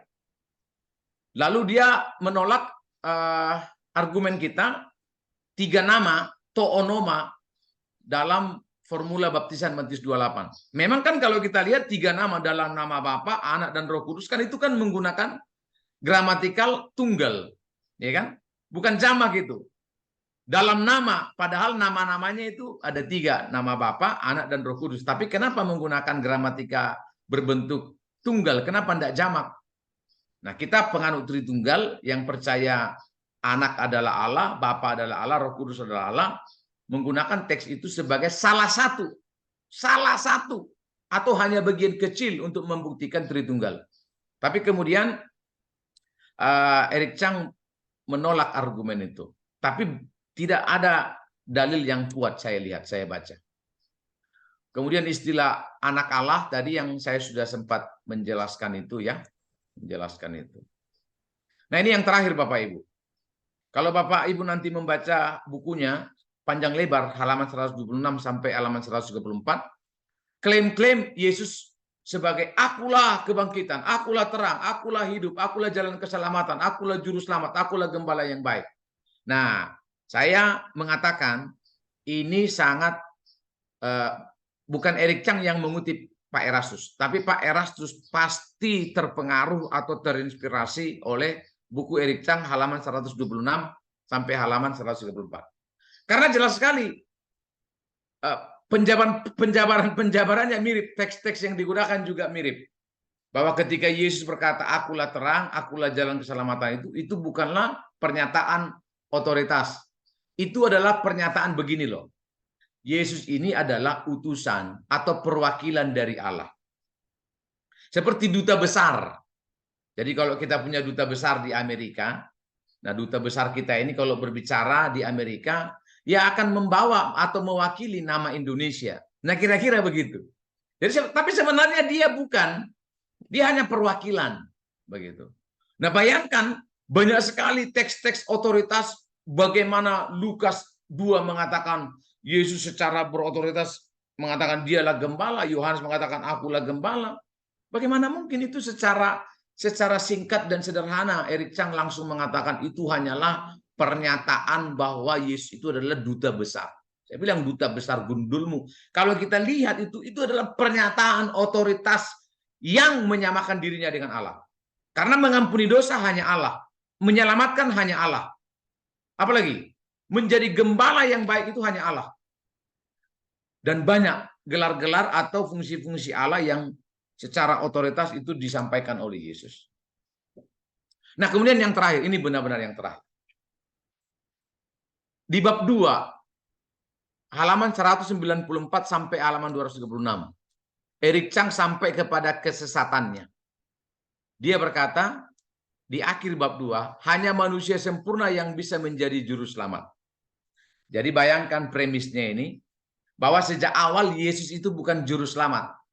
Yesus itu menjadi juru selamat di tengah jalan dalam sebuah proses. Apa prosesnya? Yesus berjuang menghindari dosa, Yesus berjuang menahan nafsu, sehingga berhasillah hikmatnya Allah menguasai Yesus secara sempurna. Karena Yesus berhasil mengenakan logos itu tanpa cacat celah, maka Yesus layak menjadi juru selamat. Jadi sejak awal, Yesus itu bukan juru selamat. Dia menjadi juru selamat di tengah jalan. Karena dia telah berhasil, maka dia diberi gelar sebagai Kurios, sebagai Tuhan. Maka sejak Yesus berhasil taat mati di kayu salib, sejak saat itulah Allah menganugerahkan kekuasaan kepada Yesus, maka Yesus berhak menyandang gelar sebagai penguasa, sebagai Tuhan, sebagai majikan. Maka karena atas itulah siapa saja yang mengikuti teladan Yesus akan disamakan hukumnya oleh Allah. Maka Bapak Ibu kalau tidak sempurna seperti Yesus tidak akan masuk surga. Kasihan deh lo. Gitu. Tidak akan masuk surga. Harus sempurna seperti Yesus. Bayangkan. Ini yang saya sebut keselamatan tanpa Injil. Ini yang saya sebut kekudusan tanpa Yesus. Ini adalah kekudusan hasil perjuangan sendiri. Yang kedua, Yesus itu adalah Yesus yang diteladani, bukan yang disembah. Ini bertolak belakang dengan penyembahan murid-murid rasul-rasul, bapak-bapak gereja pada abad pertama yang menyembah Yesus, tetapi juga meneladani Yesus. Yang ketiga, kalau Eric Chang berkata kita telah melakukan penyembahan berhala karena telah mentuhankan Yesus, saya katakan dialah yang menghinakan Yesus Kristus, yang membuat Yesus yang adalah Allah menjadi manusia biasa. Ini kesesatan yang luar biasa, karena Alkitab mengatakan terkutuklah orang yang tidak mengakui Yesus sebagai Tuhan dan tidak mengakui Yesus sebagai manusia. 1 Yohanes pasal 2, 1 Yohanes pasal 4. Itulah penyesat yang sebenar-benarnya. Demikian Bapak Ibu. Ya, terima kasih Bapak narasumber, Bapak Pendeta Dr. Pangeran Manurung. Hanya ada satu orang Pak di dunia ini saat ini mengaku bahwa dia sempurna Pak ya. Bahkan sambil menepuk dadanya, ini loh yang sempurna gitu loh Pak. Sehingga dia berani mengatakan seperti itu. Oke, terima kasih sudah secara tegas dan belak-belakan menyampaikan perbandingan antara buku dan yang viral saat ini. Saya tertarik dengan ungkapan Bapak 11-12 ini Pak. Gitu Pak ya, 11-12. Saya justru tertarik sekali. Saya melihat ini seperti yang lagi viral ini sementara melakukan parafrase terhadap Alkitab ini Pak. Sampai-sampai saya berpikir, wah, sebenarnya mudah sekali memunculkan ajaran-ajaran yang menggunakan dasar Alkitab. Cukup diparafrase saja, maka muncullah kebenaran-kebenaran baru. Dan saya menganggap ini bisa jadi langkah yang dilakukan secara akademik. Sehingga ketika dia mengatakan, saya tidak memplagiasi. Ya mungkin karena udah melakukan parafrase Bapak Pendeta, Bapak narasumber. Sebelum membacakan beberapa pertanyaan, barangkali bisa ditanggapi pernyataan saya Bapak tentang parafrase terhadap kebenaran Alkitab itu? Ya, jadi pertanyaan yang lebih spesifik apa Pak? Contoh parafrasenya? Ya, tentang tema kita hari ini. Oh ya, jadi betul, akhirnya logos itu menjadi dimaknai secara berbeda. Alkitab menjelaskan Wahyu itu kurang jelas apa? Dialah sang firman. Itu kan konteksnya Yesus kan. Dialah sang logos. Kan kita udah belajar hermeneutik bahwa Alkitab itu menafsirkan dirinya sendiri. Kalau misalnya Alkitab telah secara jelas mengatakan Yesus itu adalah firman. Yesus itu adalah logos. Misalnya kalau kita membaca secara keseluruhan perjanjian baru dari Matius sampai Wahyu, beberapa teks secara eksplisit, secara terang benderang menjelaskan bahwa Yesus adalah firman. Lalu sekarang kemudian dikatakan bahwa Yesus itu bukanlah sang firman karena premis-premis yang lain. Ya saya katakan itu telah mereduksi arti dari kata itu sendiri. Memang tidak selalu firman itu adalah Yesus. Karena dalam konteks-konteks yang lain, logos itu juga bisa mengacu kepada tulisan atau literatur atau kisah yang didokumentasikan atau direkam begitu. Tapi dalam banyak tempat yang lain, dalam banyak perikop, secara konteks Yesus itu jelas secara Yesus itu disebut sebagai logos. Nah, jadi memang akan repot Pak kalau kita melakukan parafrase terhadap Alkitab dengan premis-premis tertentu. Akan menjadi sangat liar, kemudian kita bisa memaknai kata itu dengan secara berbeda. Misalnya Pak, kata aduh. Kira-kira Bapak memaknai kata aduh ini apa misalnya? Sakit, Pak. Padahal maksud saya itu saya lupa, Pak. Saya lupa. Ya. Gitu. Saya bilang aduh. Lalu Bapak langsung mengartikan kayaknya dia kesetanan atau kerasukan. Enggak. Aduh, saya kasihan dengan nenek-nenek itu. Dia sudah umur 150 tahun misalnya. Nah, makanya berbahaya kalau kita langsung memfarasekan sesuatu tanpa melihat pemaknaan yang utuh gitu. Itu secara singkat, Pak. Oke, Pak, terima kasih. Ini sebagai pemantik saja. Oke, rekan-rekan peserta webinar Kristologi, jikalau ada yang mau bertanya, silakan langsung di raise hand saja. Ketentuannya ini syarat ya, harus mengaktifkan kamera. Jikalau ingin bertanya, harus mengaktifkan kamera. Kalau tidak, maka saya tidak akan memberikan kesempatan. Silakan, Pak Paulus Roa, diaktifkan kameranya dulu, Pak, sebelum saya mempersilakan.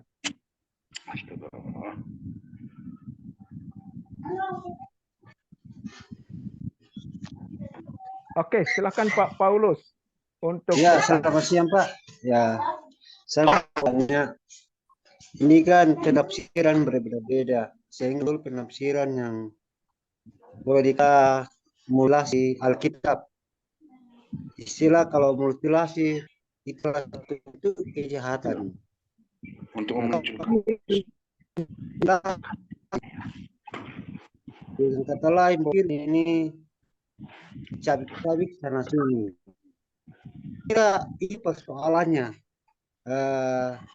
tanya di mana, sehingga mana itu boleh dikatakan bahwa sebuah cerita, tetapi karena cerita itu tidak saling menyambung, maka mengakibatkan suatu cerita yang tidak sesuai dengan apa yang.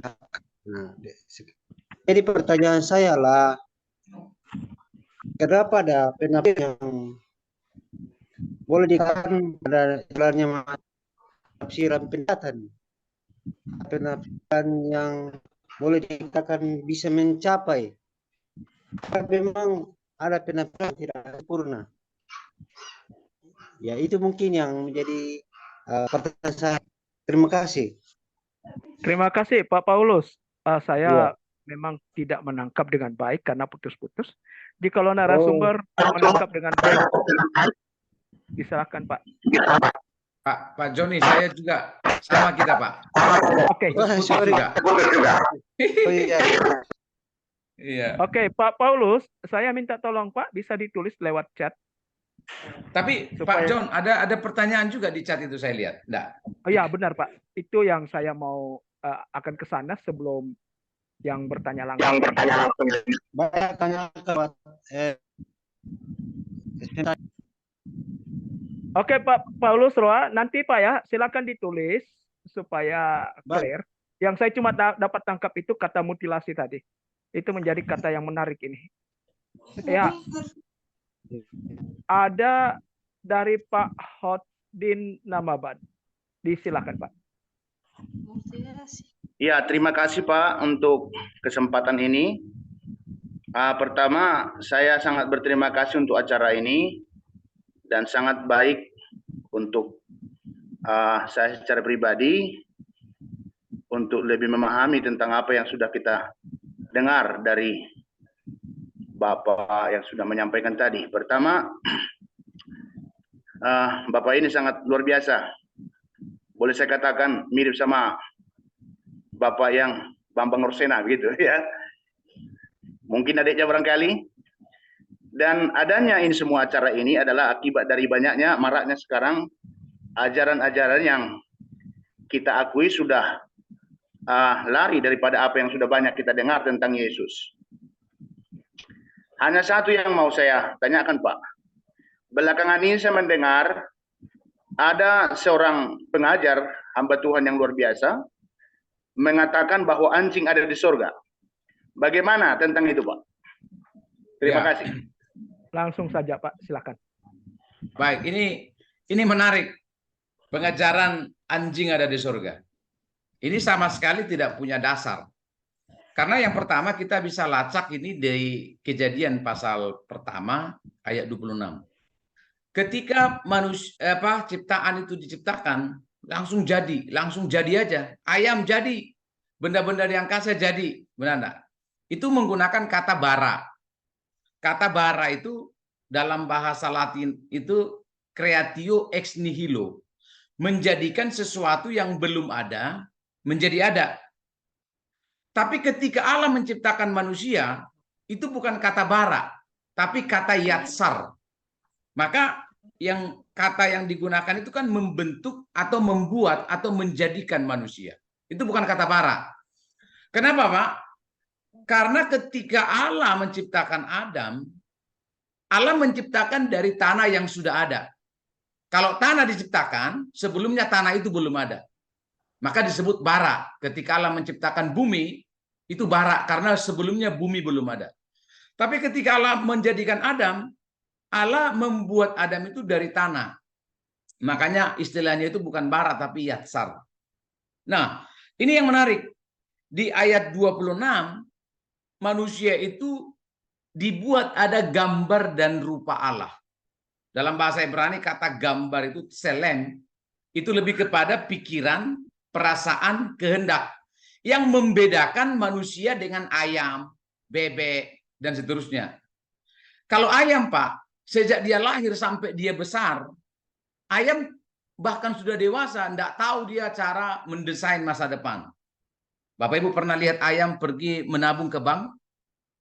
Nggak pernah, karena dia tidak ada selem. Dia tidak ada gambar, tidak ada pikiran, perasaan, kehendak. Tapi kan ayam bisa lapar, Pak. Nah, itu insting namanya. Bukan pikiran, bukan kehendak. Nah, makanya gambar ini hanya ada dalam diri manusia. Lalu istilah kedua apa, Pak? Rupa. Rupa itu dalam bahasa Ibrani itu demut. Demut itu lebih kepada kualitas. Kalau gambar, selem itu lebih kepada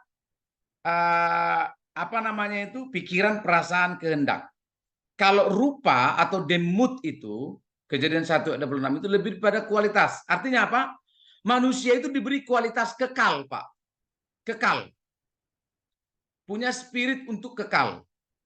Itulah sebabnya sejak Kejadian pasal 3 Allah memberitahu tentang konsep penghukuman. Sehingga penghukuman dikonsep atau dibuat, tapi juga jalan keselamatan juga dibuat. Yang kita tahu itu apa? Benih dari Injil atau benih dari berita keselamatan ya di Kejadian pasal 3 itu, Evangelion itu, proto Evangelion. Nah, jadi karena manusia punya gambar dan rupa Allah, maka manusia itu kekal, beda dengan ayam. Maka manusia yang menolak rencana keselamatan Allah ada namanya neraka, kekal selama-lamanya. Nanti kalau kita hubungkan ini sampai ke Wahyu, ini selaras, senada, serasa, atau sehaluan. Sehaluan itu artinya klop gitu loh Pak, matching. Maka orang yang menerima jalan keselamatan yang direncanakan oleh Allah akan juga kekal. Yang menolak dia kekal dalam penghakiman, yang menerima dia kekal dalam kemuliaan. Kalau istilah kita masuk surga, yang menolak itu masuk neraka. Jadi kekal dia, Pak. Kualitasnya itu kekal. Nah, bedakan dengan penciptaan binatang-binatang yang lain. Binatang di urara, binatang yang lain. Tidak ada ditiupkan gambar dan rupa Allah. Nah, atas satu dasar ini, tentu saja masih ada banyak argumen yang bisa kita lihat bahwa sejak Yesus datang, dia lahir, selalu dia memberitahukan bahwa anak manusia datang untuk menyelamatkan manusia. Roma juga mengatakan begitu. Semua manusia telah berdosa, tapi nanti kasih karunia menyelamatkan mereka dan seterusnya. Jadi upah dosa itu selalu dihubungkan dengan manusia, bukan dengan ayam, bukan dengan anjing. Apa urusan anjing masuk surga? Tidak boleh ada orang masuk surga kalau tidak melewati penebusan darah Kristus. Dan sejak awal Kristus mati untuk manusia. Ini agak emosi, tapi kalau misalnya Anda mengatakan anjing masuk surga, babi juga masuk surga, bayangkan, aduh, kurang kerjaan kita apa nanti di surga itu pelihara ayam kah? Gitu. Mungkin mau buka rumah makan, Pak, di surga ya. Ya. Jadi, Pak, pertama, dasar historis penciptaan tidak masuk. Kedua, dasar teologis untuk apa Yesus mati dan jangkauan penebusan itu juga tidak ada. Yang ketiga, di surga itu hanya manusia yang bisa memuliakan Allah. Bagaimana mungkin babi memuliakan Allah di surga? Jadi saya agak emosi juga dengarkan video itu. Tapi bagaimana kalau penyesatan sudah dibiarkan jadinya begini, begitu. Nah, jadi Pak, tidak betul ada anjing masuk surga. Saya yakin betul. Apakah Pak Manurung ada orang dalam? Tidak ada orang dalam.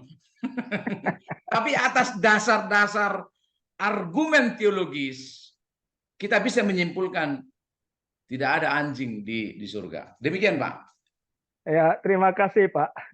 Ternyata yang berpendapat seperti itu sangat cinta dia punya binatang itu. Sehingga dia tak rela binatangnya itu tidak bersama-sama dengan dia. Gak apa-apalah. Nah, biarlah nanti dia buktikan bahwa binatang itu bukan ke surga ya, yang diatur itu hanya manusia. Oke, saya ambil pertanyaan dari chat, Pak. Pertanyaan pertama. Ini kita persingkat saja waktu kita. Menyoroti Injil Yohanes pasal 1 ayat 1, Pak. Substansi pertanyaannya begini. Bagaimana firman itu bersama-sama dengan Yesus saat Yesus itu sendiri berinkarnasi jadi manusia? Jadi bagaimana firman itu bersama dengan Yesus sementara saat yang sama Yesus berinkarnasi jadi manusia? Dan apakah firman itu tetap bersama Yesus atau terpisah dalam keadaan kemanusiaannya Yesus? Mohon direspon, Pak. Terima kasih. Ya. Makanya kita harus menerjemahkan bahwa Yesuslah firman itu. Jadi Yesus adalah firman itu. Yesuslah sang logos itu. Sejak kapan? Sejak NRK. Nah, kata NRK pada mulanya itu menurut para pakar itu sejajar dengan kata Beresit pada mulanya dalam Kejadian pasal 1 ayat 1. Nah, itulah sebabnya atas dasar itu bahwa Yesuslah sang firman, kita percaya namanya praeksistensi. Bahwa sebelum Yesus menjadi manusia, dia sudah ada. Itulah sebabnya kalau kita ingin mengidentifikasi siapa Yesus, jangan memulai dari peristiwa Bethlehem, peristiwa kelahiran Yesus di Bethlehem. Itu akan merusak tatanan teologis Alkitab, gitu.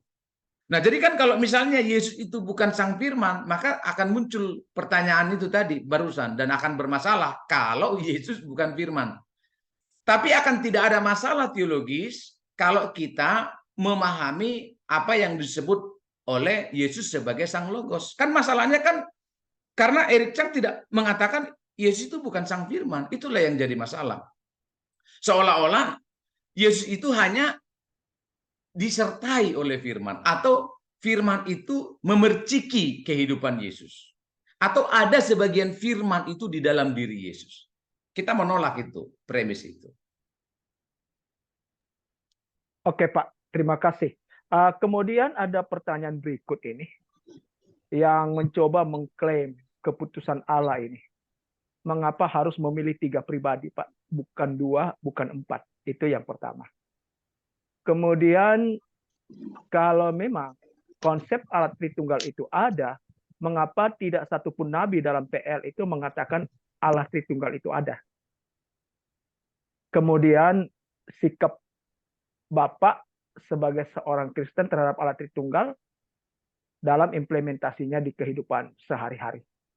Demikian Pak, silakan direspon Pak.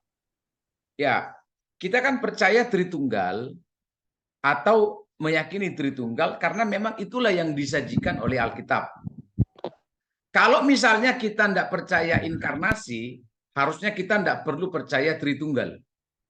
Itulah sebabnya kita harus kembalikan ini kepada konsep inkarnasi. Karena kalau Allah tidak berinkarnasi menjadi daging atau menjadi manusia, kan tidak ada Allah anak. Benar tidak? Tidak ada istilah itu harusnya. Maka kalau tidak ada inkarnasi atau Allah menjadi daging, maka konsep Allah kita sama dengan Yahudi, sama dengan Islam, sama dengan agama yang lain. Apa itu? Allah yang jauh di sana. Tapi ketika Allah itu yang transenden menjadi imanen, menjadi daging, nah sejak saat itulah Allah itu bisa dikenal dalam bentuk-bentuk yang jamak. Begitu loh. Nah, lalu kenapa hanya 3, Pak? Jawaban warung kopinya, Allah menyatakan dalam 3 saja, kamu sudah bingung. Apalagi Allah menyatakan diri dalam 4. Gitu. Tapi jawaban teologisnya karena memang Allah memutuskan hanya menyatakan dirinya dalam Bapa, Anak, dan Roh cukup. Kenapa tidak 4, Pak? Ya nantilah kita tanya begitu. Yang kedua, jika Allah itu Tritunggal, mengapa tidak ada satupun nabi dalam Perjanjian Lama mengatakan Allah itu Tritunggal?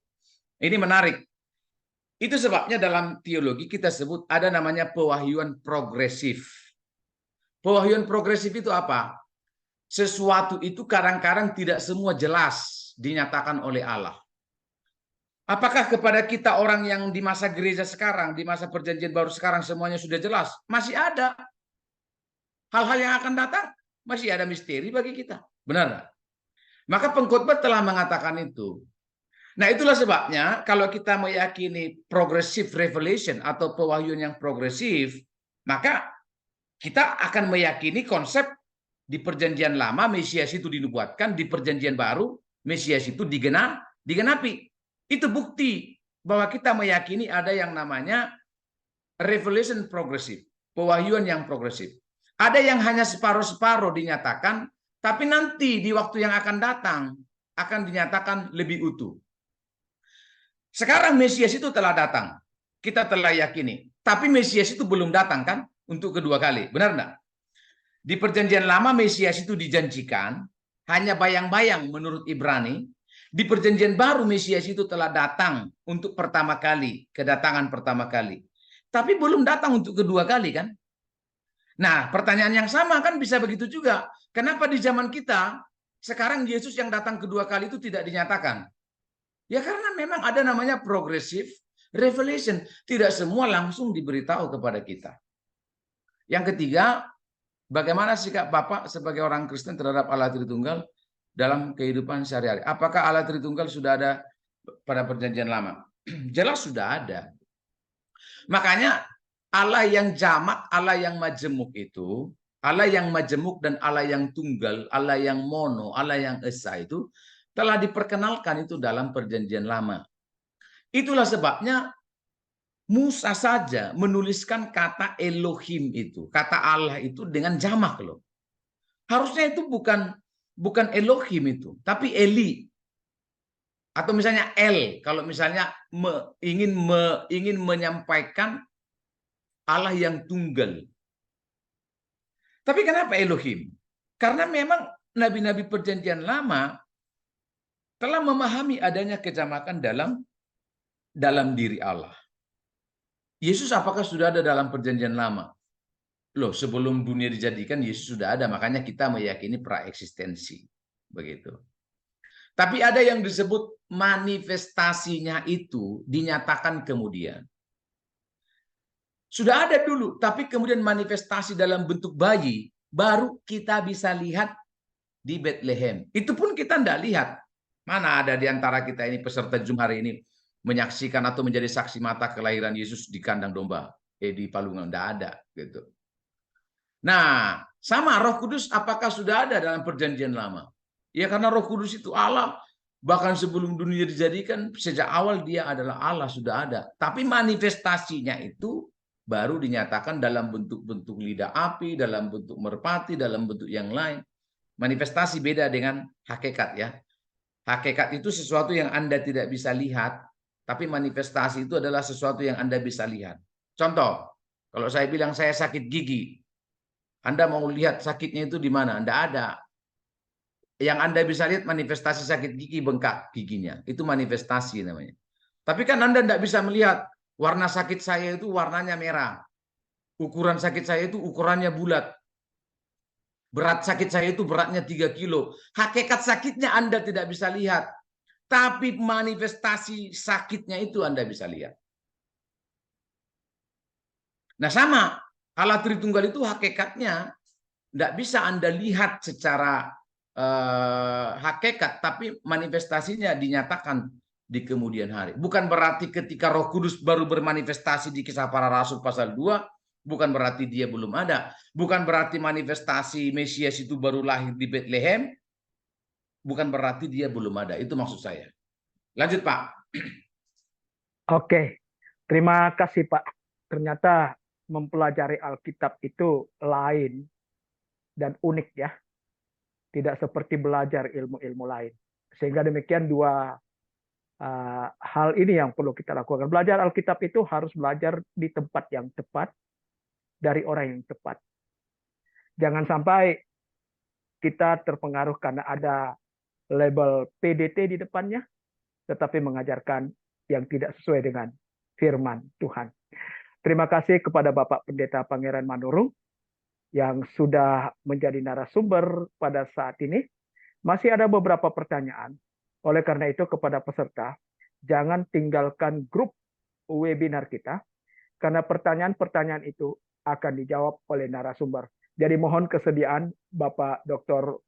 Pangeran untuk juga bisa berada di grup dalam menuntaskan pertanyaan-pertanyaan dari para peserta. Terima kasih Pak, untuk sesi 1 kita akan akhiri.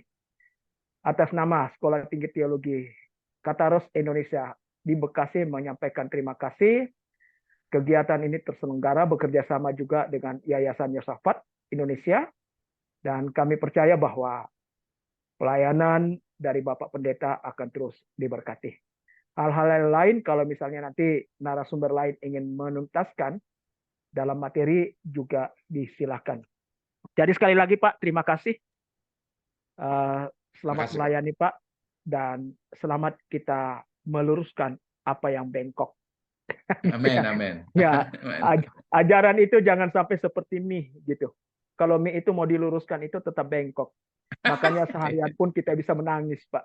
Iya, kalau iya. ajaran kita seperti mie gitu. Betul, Oke, betul. ya, terima kasih.